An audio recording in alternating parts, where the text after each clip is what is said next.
eso de durar y transcurrir no nos da derecho a presumir, porque no es lo mismo que vivir, honrar la vida.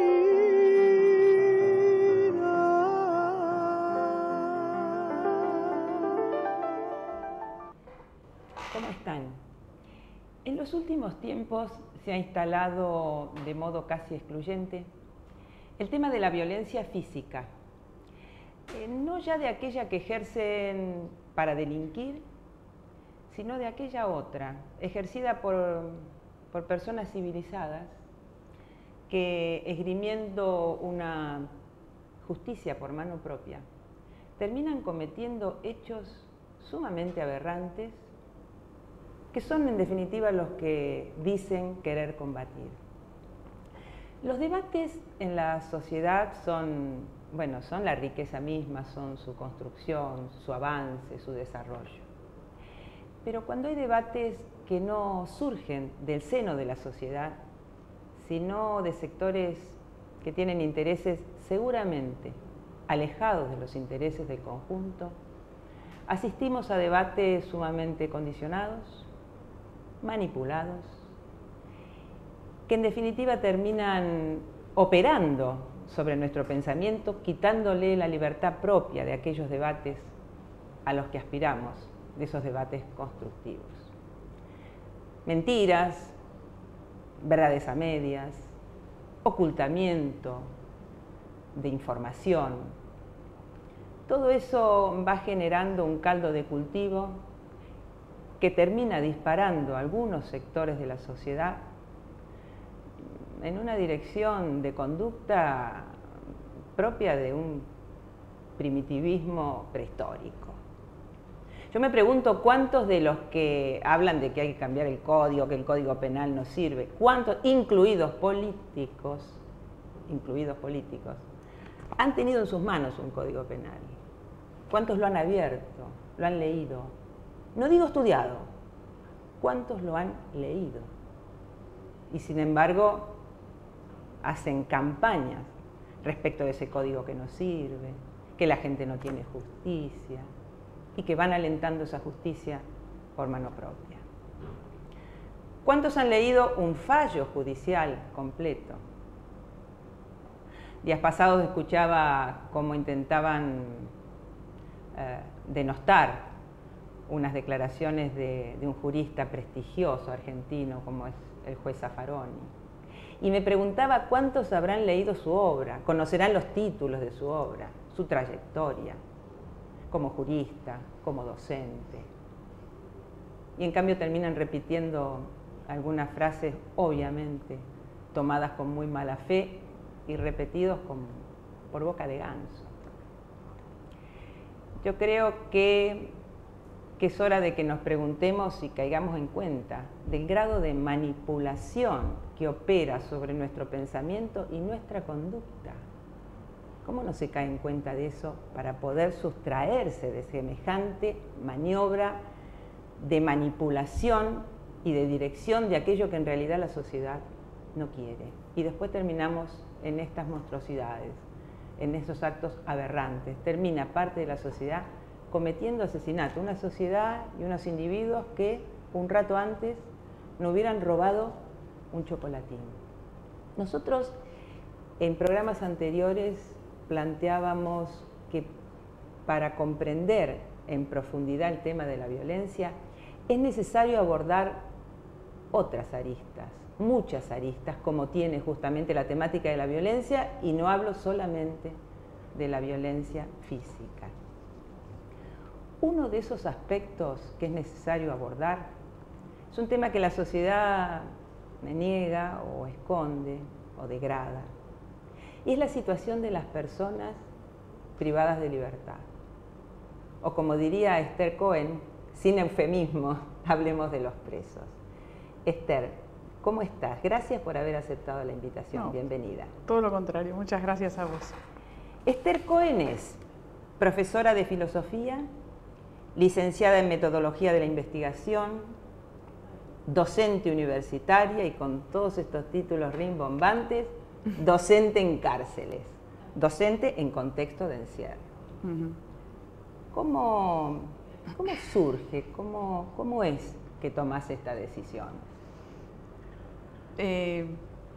Empecé hace unos cuantos años trabajando en el Hospital Borda, dando clase para la especialidad en psiquiatría, para los médicos que hacían la especialidad en psiquiatría, y al mismo tiempo tenía un pequeño taller junto con Alberto Florio, que es profesor de lengua y literatura.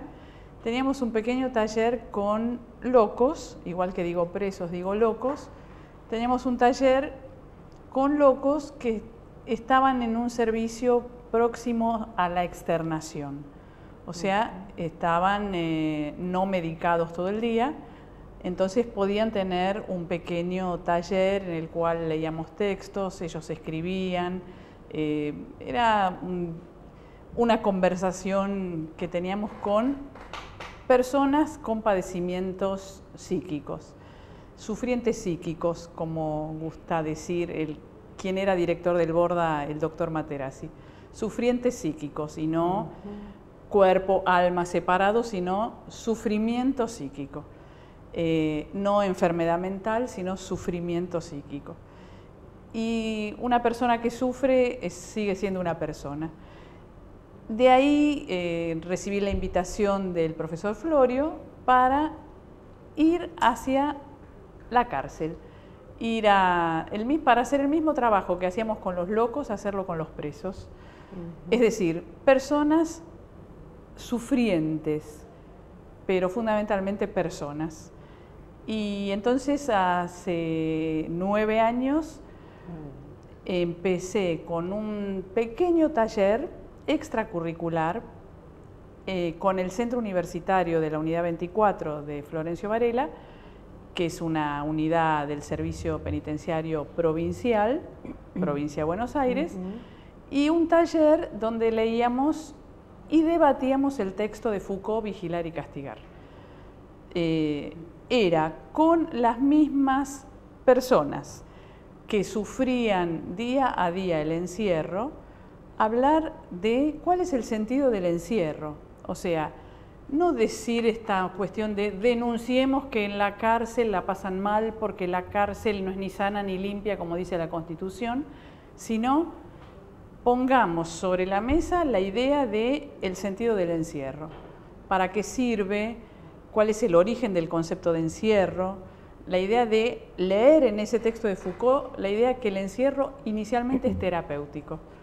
O sea, que aquel que transgrede la norma tiene alguna patología y hay que enderezarlo, y la manera de enderezarlo es ponerlo en un lugar cerrado, y en ese lugar cerrado es que se puede darle órdenes, ordenarle el día, decir, a tal hora se levanta, a tal hora se come, a tal hora se sale al patio, a tal hora se lava la ropa.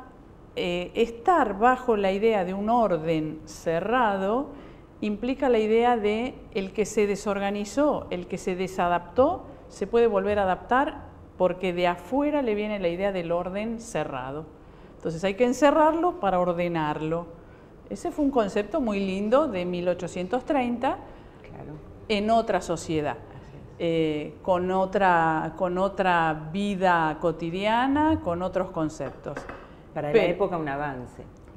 Exactamente, para la época un avance en el sentido civilizatorio. Claro. Un avance en el sentido civilizatorio, digo en el sentido de la sociedad progresa, de peor a mejor.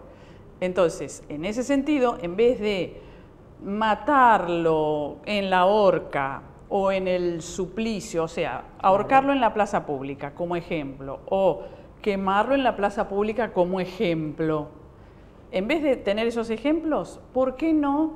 O atarlo al famoso cuadro de Pinel, liberando a los locos de sus cadenas. En vez de encadenarlos a la pared, lo que hay que hacer es hacer un tratamiento. Entonces, el lugar donde se puede hacer un tratamiento tiene que ser un lugar cerrado para cumplir órdenes todo el tiempo, porque si se va a su casa, no queda la cuestión encuadrada en un tratamiento. Entonces hay que salir del ámbito cotidiano y entrar a una institución. Ese es el inicio de la idea de manicomio y de cárcel. Entrar a un lugar donde es tratado. ¿Para qué? Para que se normalice. Porque es una persona que se salió de la norma, es un anormal. Hay otro libro muy lindo de Foucault que es Los anormales. Entonces, los anormales son aquellas personas que se salieron de la norma, hay que volverlas a poner en la norma. Esos lugares de encierro fueron progresistas en su momento. Entonces, en esos lugares de encierro hay personal especializado que sabe lo que hay que hacer. Ejemplo, un señor muy grandote que pueda agarrar a alguien que está fuera de sí. Esa es la idea anterior al chaleco de fuerza. Para agarrar a alguien que está fuera de sí y que se golpea la cabeza contra las paredes, lo que hay que hacer es agarrarlo. Entonces se necesitaba, decía Pinel, que los enfermeros sean muy grandotes para poder agarrarlo. Esa sensación de, si te agarra otro, sentís que tenés unos límites, la sensación del abrazo, bueno, eso estaba en el principio de la idea manicomio-cárcel, la contención, porque si sentís que tenés límites, si te sentís contenido, querido, cuidado, entonces vas a volver a la sociedad. No solo eso, vas a entender cuál es el orden, porque el orden no está dentro tuyo, el orden tiene que venir de arriba. Entonces hay que hacer una institución donde se entienda que el orden viene de arriba y que te adaptes a eso. ¿Y cómo entendés que la escuela en cárceles, desde tu experiencia obviamente, hablando del hoy, sí, tan interesante lo que nos contás, de dónde venimos, hablando del hoy, ¿qué aporte? Porque además el desarrollo de la actividad docente en cárceles tiene sus dificultades, tiene sus impedimentos. ¿Cuál es el aporte, si es que sentís que puede hacerlo, a la transformación de la conducta de esas personas privadas de libertad? Bueno, desde la educación. El hoy es completamente distinto de 1830. En el hoy hay un modo de la institución. Yo siempre le digo a mis presos, y digo mis presos porque yo los quiero mucho. Siempre le digo a mis presos, no es una cuestión de que tal señor del servicio penitenciario es malo o tal otro es malo. No es una cuestión, no es algo personal, es una cuestión del sistema. El sistema supone lo que se llama tratamiento penitenciario. El tratamiento penitenciario, así dicho rápidamente y de manera esquemática, consiste en docilizar al individuo. Entonces, hay toda una mecánica de violencia psicológica, porque no solo es estar encerrado, ir a buzones, en la jerga es estar un mes en un cubículo de 1 por 1, como por un castigo. No solo estar encerrado en una celda, sino el tema de no comida, de frío en invierno, calor en verano, no sanidad, ¿está bien? Más allá de eso, hay una cuestión psicológica que es ir cada vez haciendo un procedimiento que haga que la autoestima cada vez sea más chiquita, más chiquita, más chiquita, hasta reducir la autoestima a que el tipo diga, mi vida no vale para nada, tienen razón. Yo siempre digo, a la cárcel entra un sujeto potente, un sujeto que dice, yo puedo hacer un robo, yo puedo planificar un robo. Había un muchacho que me decía, yo robo camiones de caudales, yo soy un tipo muy inteligente, porque yo tengo que planificar eso. Entonces, se va haciendo un procedimiento tal de violencia psicológica que hace que el tipo que entró, sujeto potente, inteligente, que se reconoce a sí mismo con una capacidad de hacer, se le va disminuyendo, disminuyendo, disminuyendo hasta que dice, mi vida no vale nada. Esther, ¿cómo se hace para trabajar? ¿Desde qué lugar de uno, de vos, sí, como ser humano, se trabaja con personas en las que, según hemos conversado en alguna oportunidad, su biografía, donde está en esa biografía su delito o sus delitos, Sí. no cuentan. O sea, ¿desde qué lugar vos te movés, dónde te apoyás humanamente para poder hacer ese trabajo, dejando de lado, hacer esa conexión humana, pudiendo dejar de lado esa biografía que de algún modo es la que lo ha llevado a ese lugar? Sí. Te contesto lo de antes y esto. ¿Para qué sirve la escuela y qué hago yo en la escuela? Porque no todos los docentes hacemos lo mismo. Para mí la escuela sirve para subjetivar, y que es el trabajo que yo intento hacer. A esa persona que perdió su autoestima, su sensación de yo puedo, que entre a la institución escuela y que además, como a veces les digo jorobando, participen de una clase mía, tienen la suerte de participar de una clase mía, o sea que yo les toque como profesora, pues yo no estoy en todos los cursos.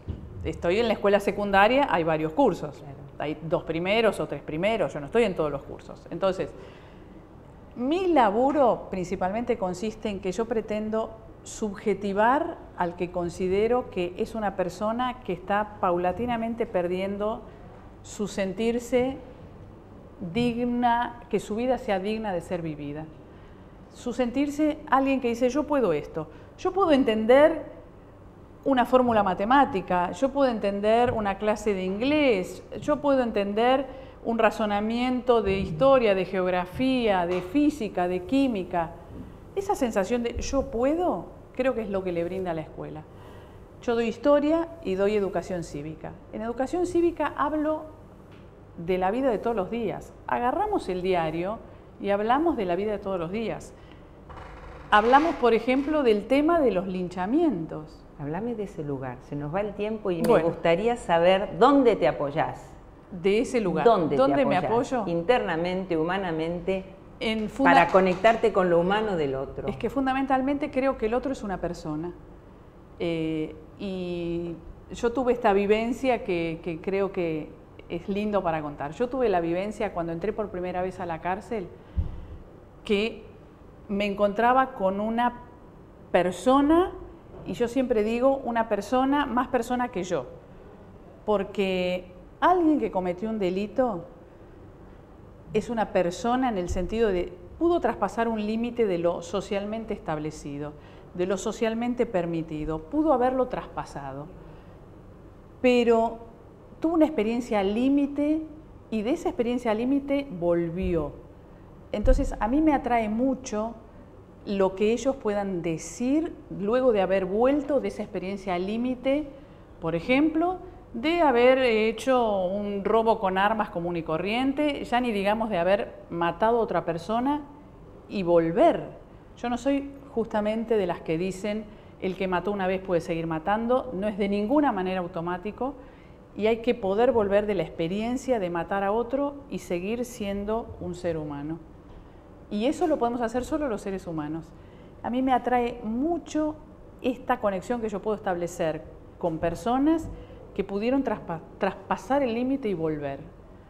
Eso es lo que más me atrae del trabajo en cárceles, que yo hablo con gente que estuvo en situaciones límites y que vuelven de esa situación y que es más humano que yo.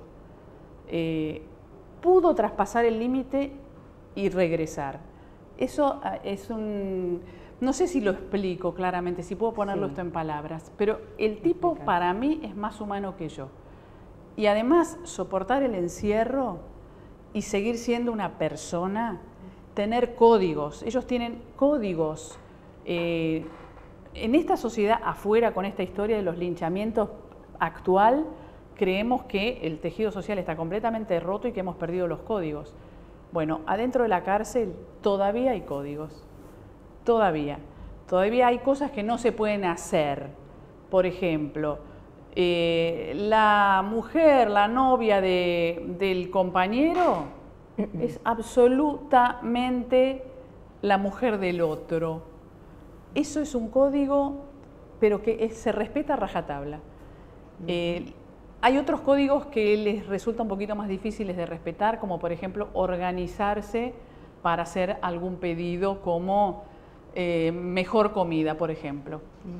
Ya a la cárcel entró todo el afuera, este lazo social roto que vivimos afuera, ya está entrando paulatinamente a la cárcel, y la población carcelaria son chicos cada vez más chicos, y chicos que casi no tienen conexión con los presos viejos, que son, cuando digo preso viejo estoy diciendo alguien de 30 años, y viejo en serio es alguien de 40 años, que por ahí hace 20 años que está preso. Los presos viejos tienen códigos inviolables, pero les cuesta conectarse con los chicos jóvenes que perdieron los códigos y que entraron a la cárcel sin esos códigos. Entonces, eso que se vio en algunos programas de televisión de lenguaje tumbero, de códigos tumberos, yo diría desde acá que no le demos mucha bolilla porque no reflejaron nunca lo que se vive en la cárcel. En la cárcel se vive estar con seres humanos que están sufriendo y que tienen un respeto entre ellos, un respeto por los que vamos a hablar de otras cosas con ellos, que no lo vivimos afuera. Entrar a una cárcel para mí es entrar no a otro mundo, sino entrar a un mundo de personas más humanas que los que estamos afuera. ¿Tenés una aspiración o un sueño respecto de lo que se podría hacer? Sí, tengo esa, no, yo creo que no es utópico, pero que la educación cambia la vida de las personas, creo que sí.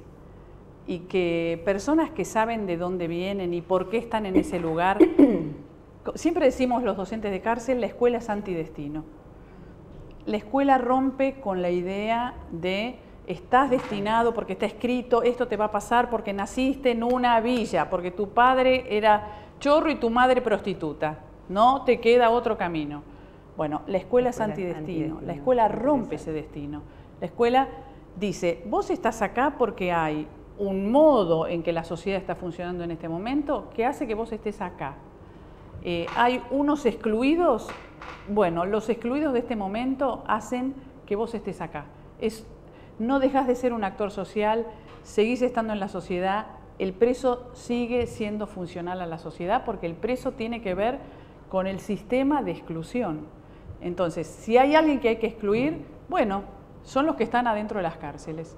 Entonces, no se ven, pero funcionan, hacen efecto en el afuera.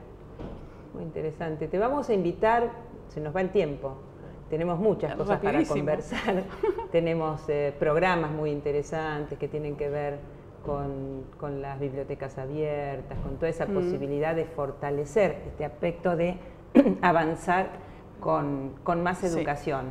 Eso que tanto se dice afuera, bueno, adentro también hay que avanzar con más educación, ¿no? Es como la vía posibilitaria de cambio y transformación.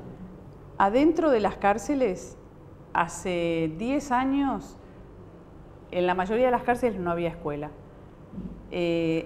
Hace 10 años que se viene organizando desde la modalidad contextos de encierro del Ministerio de Educación de la Nación la posibilidad de universalizar la escuela de cárcel, o sea, que esté en todas las escuelas del país, que en todas las cárceles del país haya escuela primaria y secundaria. Eso ya se logró.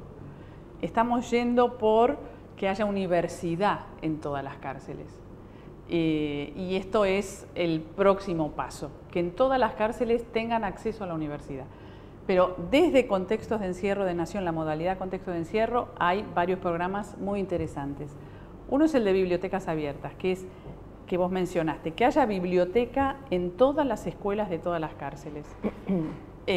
Otro programa muy interesante es el de postítulo para especialización para docentes en contextos de encierro. O sea, que los docentes que trabajamos en cárceles tengamos una especialización que nos ayude a mejorar el perfil que tiene alguien que, como yo, entró a una cárcel por ganas, pero podemos armarlo como sistema de especialización. Te propongo que vengas otro día a hablar de eso. Porque me parece que es un aspecto absolutamente desconocido en la sociedad Ujú. y creo que es por donde necesitamos esclarecer para, bueno, para ir cambiando la cabeza y que las personas entiendan, digamos, que todas estamos en un contexto social violento Ujú. y que es necesario que la sociedad tome conciencia para poder producir modificaciones. Te agradezco muchísimo que hayas venido y bueno, y queda pendiente Sí. un próximo encuentro. Gracias. En este momento, con los temas que venimos conversando, sabemos que la sociedad es empujada hacia una confusión y desorientación muy grande. Y en esos casos, digamos, es necesario como acudir a referencias, ¿no? Que de algún modo nos marquen el norte de nuestra conducta, para poder elegir, en todo caso, hacia dónde orientamos nuestra acción. Yo creo que un poco lo que comentaba Esther tiene que ver con tener fe en el ser humano, tener fe en el otro. Y cuando uno no tiene fe en el otro, en realidad parte de haber perdido la fe en uno mismo. A mí me gustaría, para cerrar, leerles el último párrafo, en realidad, de un escrito de Silo, que se titula Acerca de lo humano. Y dice: sentir lo humano en el otro es sentir la vida del otro en un hermoso multicolor arco iris, que más se aleja en la medida en que quiero detener, atrapar, arrebatar su expresión. Tú te alejas y yo me reconforto si es que contribuí a cortar tus cadenas, a superar tu dolor y sufrimiento. Y si vienes conmigo es porque te constituyes en un acto libre como ser humano, no simplemente porque has nacido humano. Yo siento en ti la libertad y la posibilidad de constituirte en ser humano. Y mis actos tienen en ti mi blanco de libertad. Entonces, ni aun tu muerte detiene las acciones que pusiste en marcha, porque eres esencialmente tiempo y libertad. Y en estos momentos de crisis, de cosificación, en estos momentos de deshumanización, amo su posibilidad, la posibilidad del ser humano, de su rehabilitación futura. Nos vemos en la próxima semana. Gracias. Eso de durar y transcurrir no nos da derecho a presumir, porque no es lo mismo que vivir honrado.